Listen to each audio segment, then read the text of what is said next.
recent news of the death of Moonbin from the K-pop group ASTRO has left fans in shock and mourning.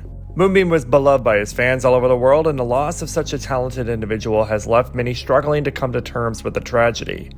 At the time of this video, we don't know his official cause of death, but police have said that he appears to have taken his own life. As K-pop fans, we love our idols because we see in them what we want in our own lives.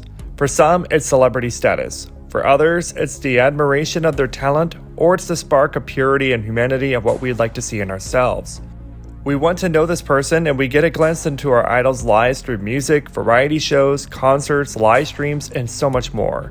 Fans become so invested in the idol's life that they feel like they know that person on a deeper level. This parasocial relationship becomes so real for us that when they die, it feels like we lose a part of ourselves as well. And as we've seen in recent years, an unexpected loss of a K-pop idol can take away a bright spark in our lives. As much as we think we know our idols, we often don't know the factors of their lives that can lead to mental health issues. Idols don't share a lot of their suffering, so not all causes of mental health issues with idols are known, and in many cases we fans may never know, which is why it's so important that we who suffer the loss of an idol, or even a loved one who is physically in our lives, take the time to grieve and take care of ourselves. These are some tips from the American Psychological Association, whose job is to take care of other people. I hope they will help you cope with your grief and understand other people who may be going through it. Accept your emotions. You might expect to feel grief and despair, but other common feelings include shock, denial, guilt, shame, anger, confusion, anxiety, loneliness, and even in some cases, relief. Those feelings are normal and can vary throughout the healing process as you're trying to process the event. Your grief has its own journey. Do not be concerned about what you are supposed to experience and how you should behave. Mourning has no set schedule, and there is no perfect way to handle it. Concentrate on what's best for you and realize that other individuals may have their own way of coping. Your body still has needs. Take care of yourself by getting plenty of sleep and eating regular, healthy meals. Taking care of your body can boost your spirit and help you maintain your health so you can cope with the grief. Do not be afraid to talk to someone. It's sad to say, but suicide is still frequently stigmatized across the world, and numerous individuals affected by the loss endure their grief alone. We in the Kpop community are lucky in that many of us are always ready and willing to encourage each other in these situations. And I'm fortunate to have a great community on this channel who are quick to offer words of encouragement to each other when we need it. But even if you can't reach out to the community, accept help from the people in your life who have been positive and supportive in the past, including your family, your friends, or members of your faith-based community. For those of you who have the resources, you can contact the U.S. National Suicide Prevention Lifeline at 1-800-273-8255. The people there are especially trained to offer the support for people who are dealing with suicidal thoughts and people whose loved ones had died from suicide. I'm also providing a list of suicide support organizations around the world in the description. Hopefully your country is on a list, but if it isn't, perhaps you can reach out to an organization in a nearby country. Join a group. Support groups can help you process your emotions alongside others who are experiencing similar feelings. People who don't consider themselves as suitable for support groups are frequently amazed at how beneficial these groups can be. Within K-pop, there's lots of networking avenues, even within social media, to find others sharing their grief on Twitter, Discord, Reddit, Instagram, and so much more. We are still in a state of shock, and we all process things differently. But in the end, we fans are in this together. Talk to a professional. If you need to, consult a professional, either locally or online.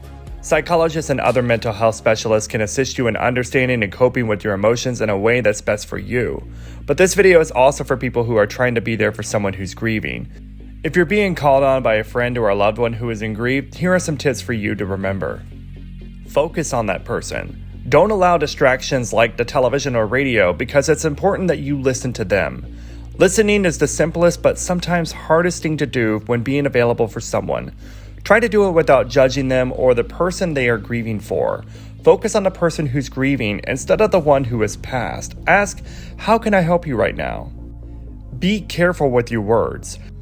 To help individuals who may also be contemplating suicide, try not to use expressions such as she's not suffering anymore or he's in a better place. Instead, concentrate on positive elements of the person's life. Avoid the term committed suicide and use died by suicide instead, so we remember that the person is not simply away, but is gone. Again, it's important to know that we all process grief differently and can be triggered by suicide events. For many K-pop fans, this continues to highlight the dark side of K-pop that we continue to hear time and time again. It's not the first one, nor will it be the last. Let's be there for each other now, and then look to the future on using our platform to minimize more of this down the road. Reduce positive attention about suicide. As fans, we do want to do our best to honor the life of the deceased, but understand that special events can be seen as glamorizing the act. In all cases, avoid news stories that use graphic language, sensationalize the death, or explicitly describe the method of suicide. These details can trigger fans and people with existing mental health issues, and for some can increase the risk of additional deaths by suicide. Rather than dedicating memorials, consider recognizing their death through activities like suicide awareness walks or campaigns. Bring attention to the negative aspects of the industry and advocate for change in K-pop and in society. Avoid rumors.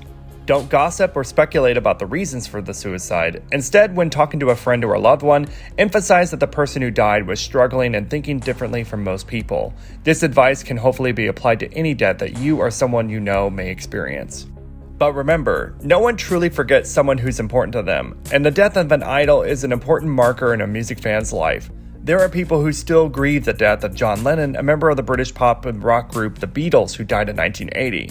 So, the grief may remain a part of you like any physical scar, but like any physical scar, it doesn't have to define you or your outlook on life.